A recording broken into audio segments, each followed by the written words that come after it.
Welcome to today's talk session. My name is Deidre Moss, and I'm the host of Can We Talk. I'm an educator, motivator, and a talk connoisseur. In our session today, Can We Talk Back to School 2021, as part of our Back to School series that began in this month, the month of August. We welcome Miss Belinda Wilson again, Mistress Belinda Wilson, President of the Bahamas Union of Teachers, back to our platform again to help us dissect this topic. Ms. Wilson, welcome back. Welcome Thank you. back. It's a pleasure to be back. We love your energy. You just bring in energy, this yellow.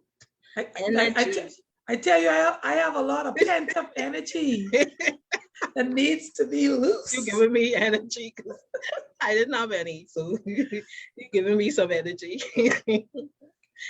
So at this time, I want to pass the virtual mic. I mean, just for formality, so she can introduce herself. Yeah, well, again, I'm Belinda Wilson, the president of the Bahamas Union of Teachers. And in our first session, remember I told you we have an executive committee of 15, and we represent teachers from Grand Bahama in the north to Inagua in the south. And sometimes I get in trouble when I say teachers, because we have teachers, we have teachers' aides, we have guidance counselors, we have librarians, and we even have some administrators that are still a part of our union. But teachers make it easy, and we put everybody, in the same category. But I'm speaking of the education. No, I'm glad you clarified that. I'm glad. I'm learning something. Thank you. Thank you for clarifying. So today we want to look at some interviews. I decided to go out and speak with parents as it pertains to two main questions.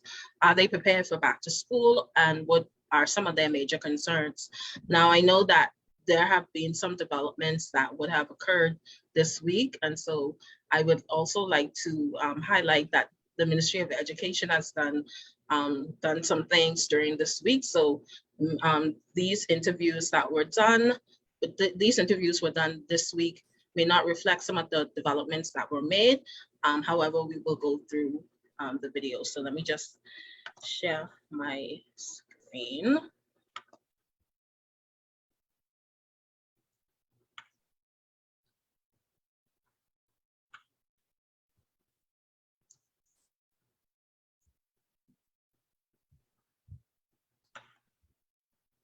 As a parent, are you ready for back to school?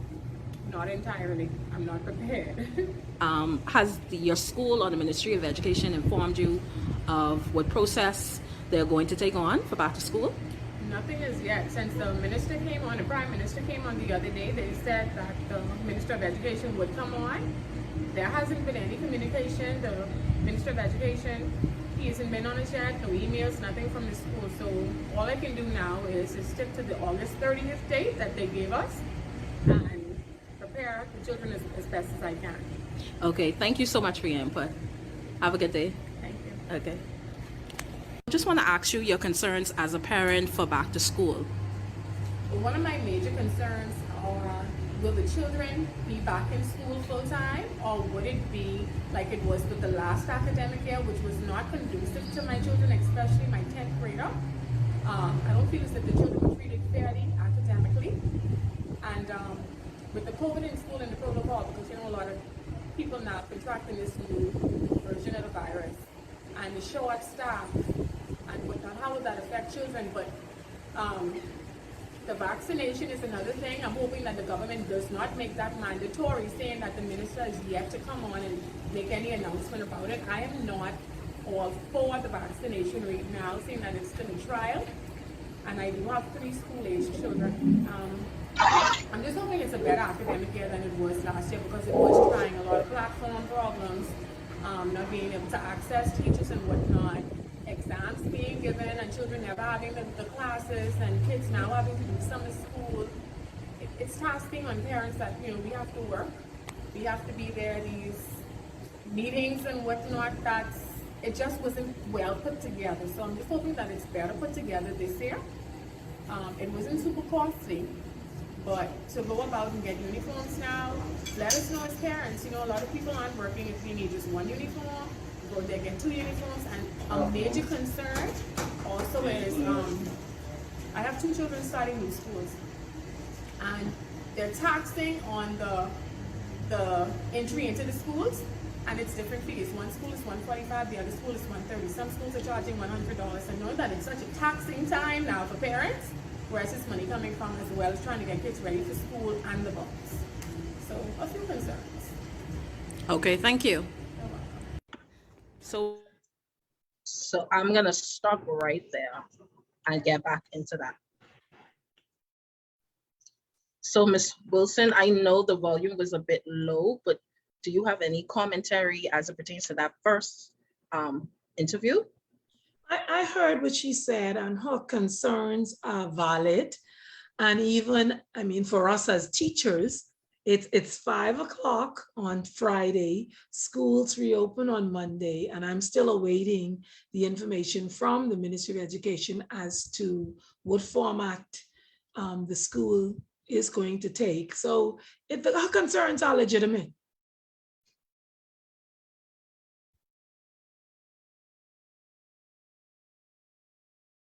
Unmute your mic. Thank you. Sorry about that. Thank you, Ms. Wilson. And so I'm gonna pull up the next interview. Now this person, her child is going to a private institution. So let's see what she has to say.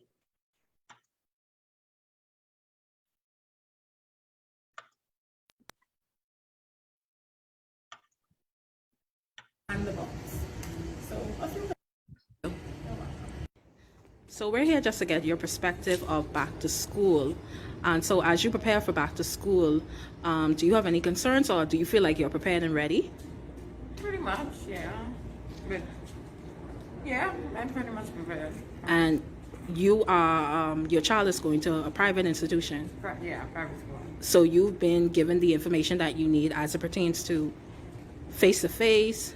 Everything. So what have they informed you of? Basically, they doing in school, in class, schooling until I guess the Prime Minister advised for them not to. But everything's pretty normal. Uniforms, school dates, book lists, everything already completed. So you've been given that information already? Yeah, they give everything. Complete book list. Like I say, we know when school started. I don't understand why the government system don't know, but September 6th, St. John's College started. I prepared. I always prepare. But you've already been given your information? Yeah, everything. Okay, thank you. It's ready. Awesome, thank you. Alrighty. Good day. So I stopped it to get your input. Well, now you see the comparison between the public school parent and the private school parent. The public school parent telling you, I don't have any information, I'm still awaiting the information, but the private school parent is saying to you, I have the documentation, I know the date that we're going to open. They know that they're opening face-to-face. She has the book list that a child needs to get. She's already gotten the uniforms. And when you hear the union agitating, that's what we're agitating for education to be able to give clear instructions and correct information. And then it takes you back again to the first parent who spoke about her children being in the private school, in the public school, and they're paying 2 different registration fees. And so she doesn't even have an explanation as to why. But if she's paying the separate fees, then she should have a list with the itemized amounts that clearly articulates what is it that she's paying for at each of the various schools. Thank you. So true. And you know what I think education forgets a lot too, that we are parents, because we have a lot of teachers whose children are of school age. So even the point that the teacher wants to get themselves ready with their register or the class list or their lesson plans, but they also need to get their personal, their biological children ready for school. And so they're up in the air in 2 ways. So true, so true. Thank you for sharing. And so I'm going to pull up the final interview.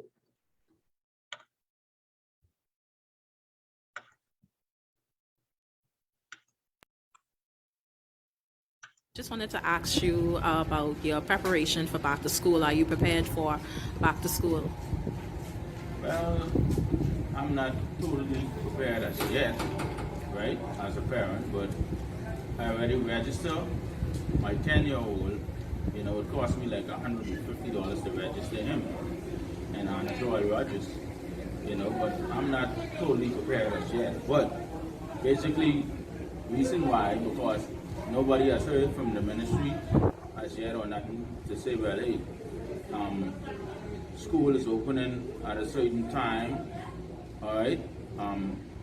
The vaccine, we don't know whether the kids go into school, the kids are not taking vaccine, you don't know who come to school sick, or how we determine which child is sick, who come to school is gonna mix with the generation public of the school or in the same classroom as your child. How do we deal with that situation? You know, in terms of school opening, the ministry, we don't know whether your child is going to school for 3 days or 4 days, or whether the child is staying home or doing virtual. So we still lost as parents trying to figure out how much days the children are going to be going to school, or how much days are they going to be home. We don't know. So we don't even know how much uniforms to buy. Whether you buy 3 shirts, 4 shirts, 2 pants, 3 pants, or what. So we still here, lost, trying to wait, and it's wind down time right now. Right now, it's like less than 2 weeks left to figure out what we are doing. You know, so we're lost. We're just trying to figure out and hear from the ministry. Okay, you could chime in, Ms. Wilson. Well, I guess you see that the concerns are across the board, and I'm so pleased that you found a male. I'm so pleased you found a father, and he knows what school his child goes to and how much the registration was, and his concerns that he expressed. I think he's speaking for thousands and thousands of not only female parents, but male parents that are out there who at the 9th hour, we're still waiting to find out what is going to happen for our children as it relates to returning to school for the 2021 school year. Thank you for adding your commentary, Ms. Wilson. And I have another mail. I'm looking at the comments on our page. So Vernon is saying, will it be face-to-face or virtual for our children? School reopened for the kids in a week's time, and we in the public again have to wait last minute. We're paying these persons to make some good, wise decision making, and obviously they are not making any sense. And that's been our challenge for a while. And again, education is saying to me, because I spoke with the permanent secretary today, I'm awaiting a call back from her, but she said that they are still in discussions as we speak with the Ministry of Health.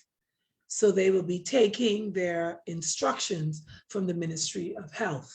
And so all of us are in a wait and see mode, which is not a good mode mentally, because when you talk about returning to school, especially for the children, they want to know how they're returning to school, which helps them to even prepare. And the excitement would be, oh, I'm going to see my teacher, or I'm going to see my friends, or I'm going to engage them again virtually. And then takes us back to the parents again. What do you buy? Do you buy the devices or do you buy the uniforms? So we're in a quandary. Absolutely, absolutely. And so we're gonna get into some other questions. I just want to highlight Vivian Pitter. She's from Jamaica. Ms. Pitter, I would really like to know how your situation is as it relates to back to school in Jamaica. But anyway, Actually, I just spoke to a Jamaican teacher today. She returned from Jamaica about a few days ago, and she was telling me this afternoon that I think they're going to close down for like 3 consecutive days because the numbers are high, yeah, and they're going to use the virtual platform for now. okay. Schools. Yeah, I heard that from a friend in Jamaica Yeah, I as just well. spoke with. Yeah, I just spoke Yeah, with. okay. So let's get into our other question.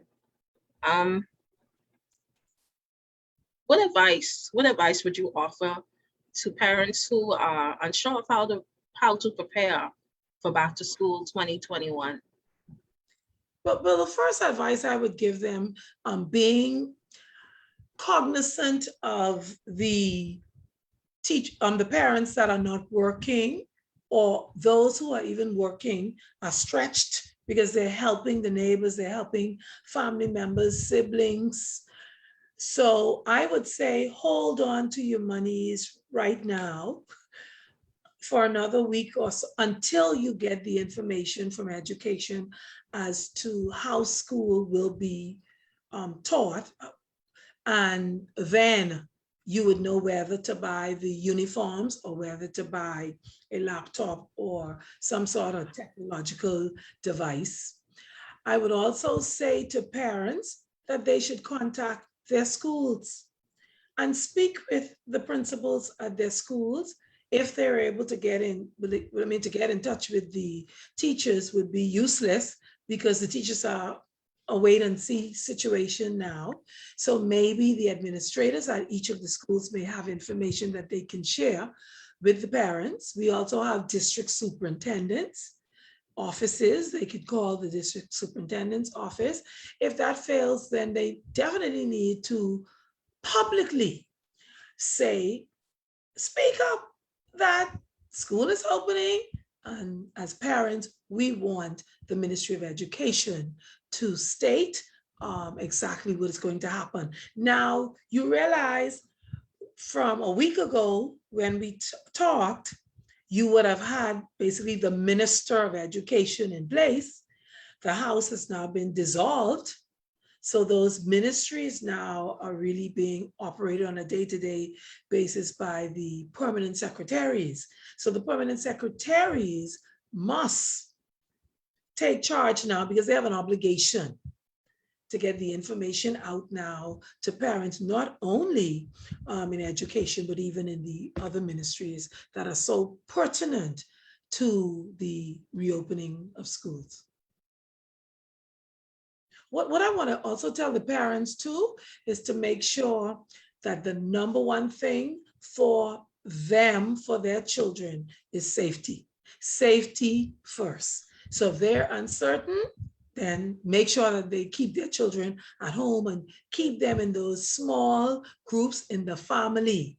So the running over and playing with a friend or a neighbor or a cousin or whatever, they have to curtail that because knowing now that the variant now seems to be more transmissible with children of school age. So they have to be extra careful and make sure that all health and safety protocols are followed. Thank you for that advice.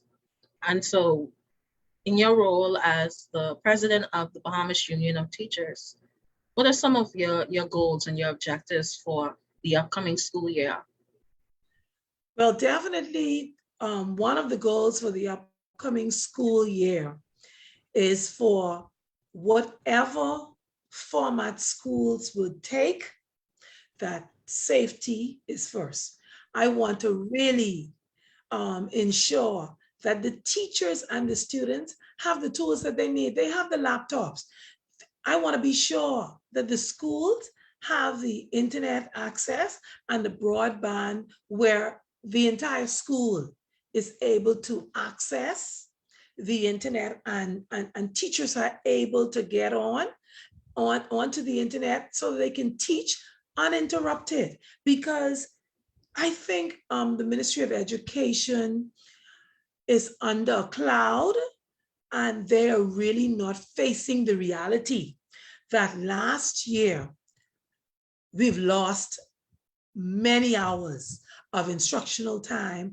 And I believe in the years to come, we will see the impact of our students not getting the education that they should have gotten over the last 18 months. So we want safety. We want to make sure that those schools are clean, they're sanitized, they have the support staff that is needed, that they have the internet. We want to make sure that education has an area which is for a sick bay for the school. We want to make sure that they have the medical personnel at the school, or a medical personnel, a team that teachers and the administrators are able to contact if there's positive COVID cases on the campus. What I really want to do too is I'm going to challenge the government to provide free testing for children and for teachers and the support staff. And I want to also challenge them too. If they want to push the vaccine and they're making the vaccine available, and the Pfizer is here for children between the ages of 12 and 17, and parents want to volunteer for their child to get the vaccine, then I would set up the vaccine or access to the vaccine at the various schools throughout the Bahamas, from Grand Bahama to Inagua. So you make it easy. So testing is easy and vaccination is easy, but testing needs to be free.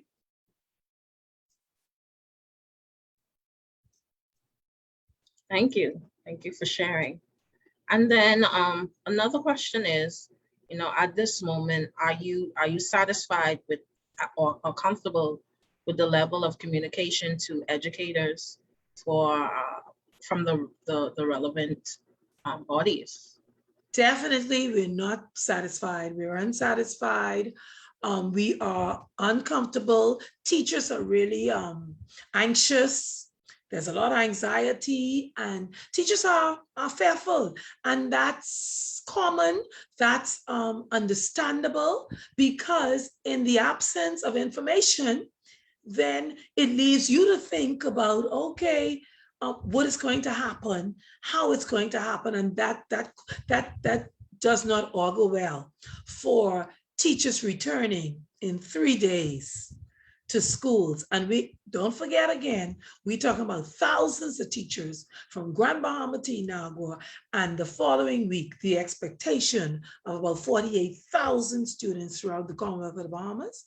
So we have to be able to navigate that properly. We need to have clear, correct information, and the information needs to be channeled from top to bottom. So everyone needs to be on the same page, so you know exactly what's happening on every day, every time, because that is what will help us to have a successful school term.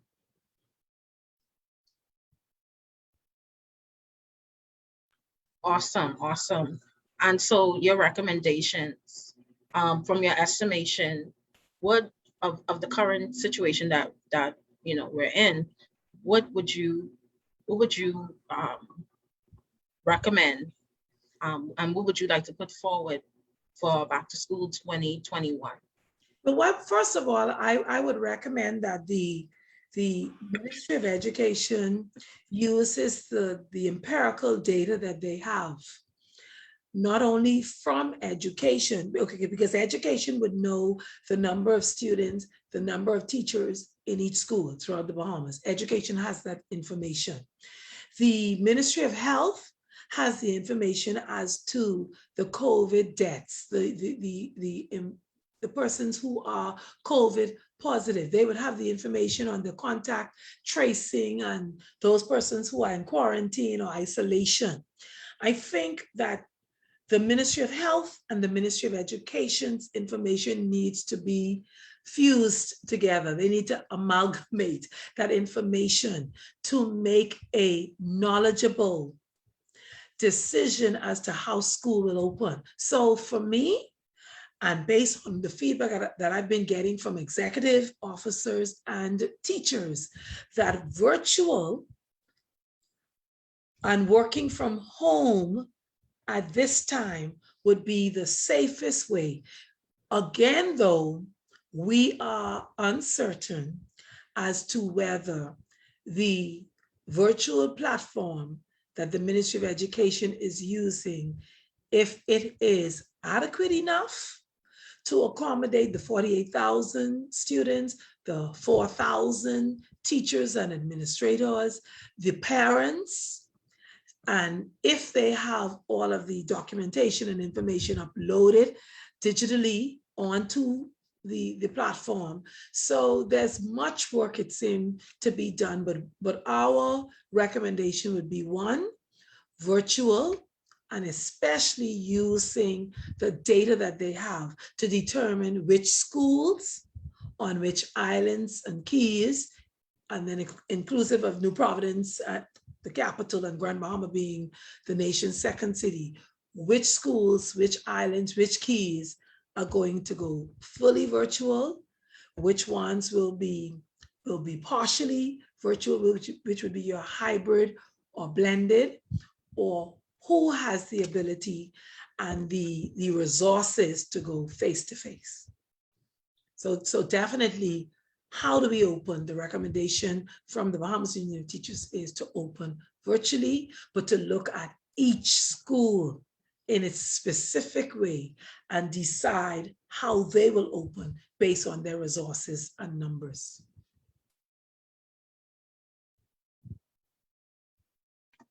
Thank you. And as we wind down, would you have any additional commentary?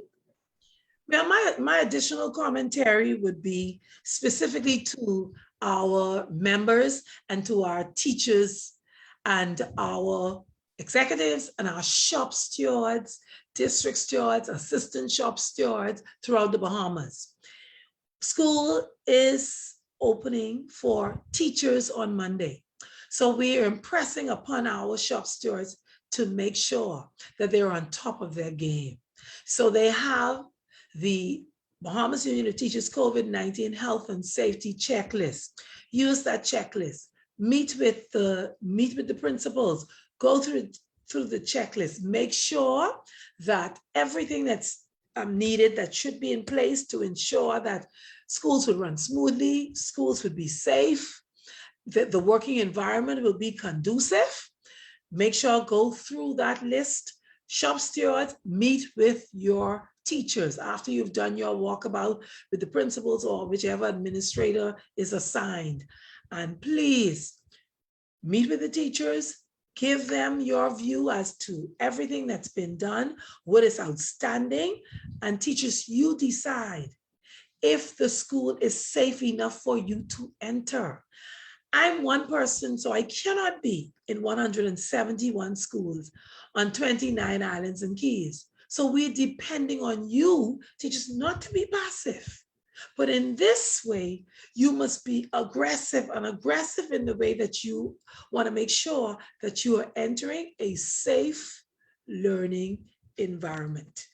If that fails, then we have to say to our teachers that your first line of protection is for you to protect yourself and your family. So if the classrooms are not conducive, we're saying to you, remain outside, socially distance, and protect yourselves first. Thank you, thank you. I just want to highlight Ms. Vivian Pitter's comment. She says that it's all hands on deck, educational officials, parents, and medical personnel working together. So we would hope. That's the winning combination. But like I always say, you only can control your behavior. You can't make someone do something that they do not want to do. But I hope that education will find I guess the common ground, to realize that the union is such a pertinent stakeholder. And in order for them to be successful, they have to be able to include the union as an important stakeholder. So I say to all of the teachers as you return on Monday, and I think they're going to have their orientation virtually. So I say, stay safe, protect yourselves and your family. And like I always say, solidarity forever. So Mr. Rogers is saying, please let you know. Thank you, Madam President. So he just wants to let it be known. My pleasure. And that's my AVP from the New Providence District. Solidarity forever, Vernon. Lisette is from Jamaica. Glad to have you watching, Lisette. Good to have you here. Yes, today. Thank you.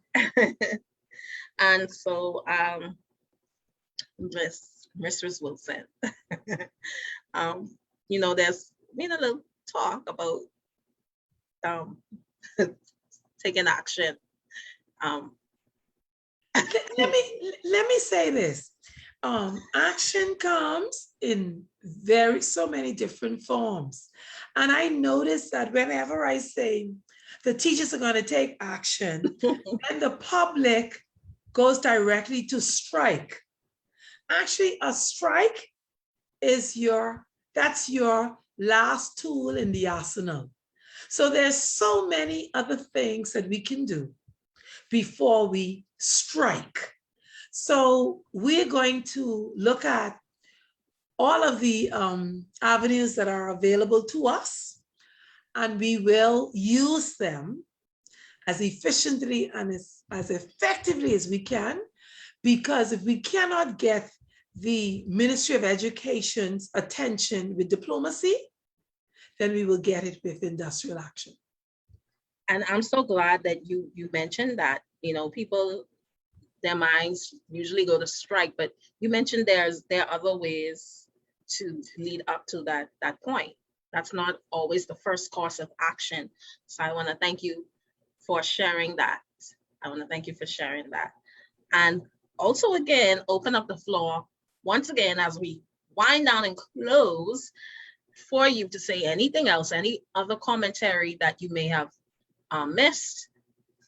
Yeah, well, I just want to say again to our members, and this what I want to say. I want to give sympathy to Cedrica Roll. She's my Assistant Secretary General of the Bahamas Union of Teachers. She just lost her father a few days ago. And then there are so many, we've lost members from the COVID-19 pandemic started from last year. We continue to lose members. We continue to have members hospitalized or testing positive for COVID. So I just want to say to them that the BUT, we're here for you. We support you. We send love. We send sympathy. We're going to keep you in prayer, but we want to say to you that you must remember to pray and ask God to give you the strength that you're going to need to take you through. And we're going to take this pandemic one day at a time. And we want as many of us to come out of this healthy and safe. So I just want to say sympathy to all who may be grieving at this time. Get well to my members who are positive with COVID. So some of you have messaged me, and one of the teachers, she messaged me and she can hardly speak. And all she kept saying is, Miss Wilson, I'm sending you a voice note to tell you to keep fighting. Tell them to keep schools closed until these numbers decrease, because it's life-threatening. She said, I'm just praying to see the sunshine tomorrow morning. So I just want to say to her, be encouraged. I won't say her name. She knows who she is.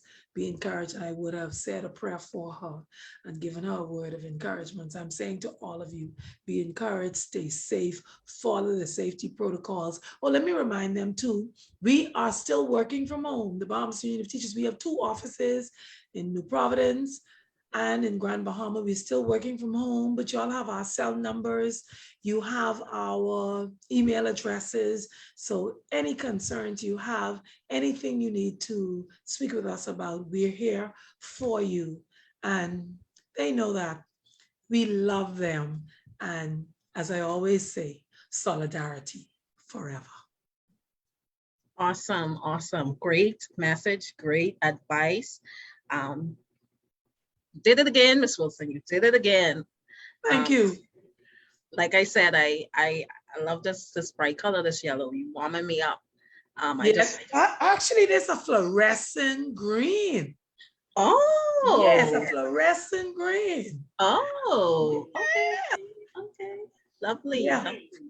But what I wanted to do too, before I leave, I want to welcome the new teachers, because we have some new teachers that are coming on board, and we want to welcome them. We want to welcome them not only to the teaching profession, but to the Bahamas Union of Teachers. So I say, welcome to the new teachers. Welcome back to all of our teachers who will be returning on Monday. And solidarity forever. The union makes us strong.